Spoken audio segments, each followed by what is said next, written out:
Hello everybody, আজকে আমরা একটি সেন্টেন্স স্ট্রাকচার নিয়ে আলোচনা করব। সেন্টেন্স স্ট্রাকচারটি হচ্ছে সাবজেক্ট প্লাস ভার্ব ওয়ান, অর্থাৎ সাবজেক্টের সাথে যদি ভার্বের প্রেজেন্ট ফর্ম আসে তাহলে সেক্ষেত্রে এটা মিন করবে কোনো কিছু করা উচিত। এই সেন্টেন্স স্ট্রাকচার দিয়ে আমরা কয়েকটি এক্সাম্পল দেখব।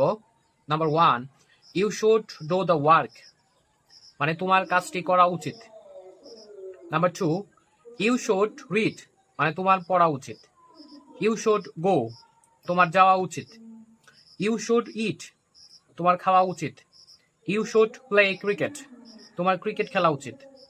ইউ শুড কাম, তোমার আসা উচিত। ইউ শুড সিং, তোমার গান গাওয়া উচিত। ইউ শুড ড্রিঙ্ক ওয়াটার, তোমার পানি পান করা উচিত। ইউ শুড ট্রাভেল ঢাকা, তোমার ঢাকা ভ্রমণ করা উচিত। সো আমরা এই সেন্টেন্স স্ট্রাকচার দিয়ে আমরা এরকম আরো অনেক সেন্টেন্স তৈরি করতে পারবো।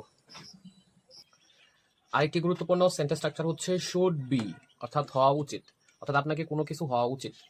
Number one, you should be a doctor, মানে তোমার ডাক্তার হওয়া উচিত।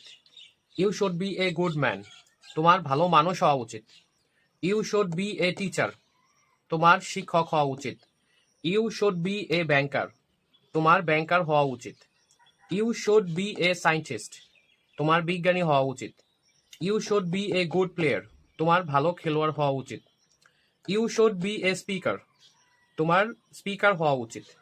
You should be a listener, তোমার শ্রোতা হওয়া উচিত। You should be a writer, তোমার লেখক হওয়া উচিত। সো এই প্যাটার্ন ফলো করে আমরা অনেক অনেক সেন্টেন্স মেক করতে পারি। আরেকটি গুরুত্বপূর্ণ সেন্টেন্স স্ট্রাকচার হচ্ছে শুড বি যোগ ভার্বের শেষে আইএনজি, মানে কোনো কিছু করতে থাকা উচিত। সো এটার এক্সাম্পল হচ্ছে you should be learning English, তোমার ইংরেজি শিখতে থাকা উচিত।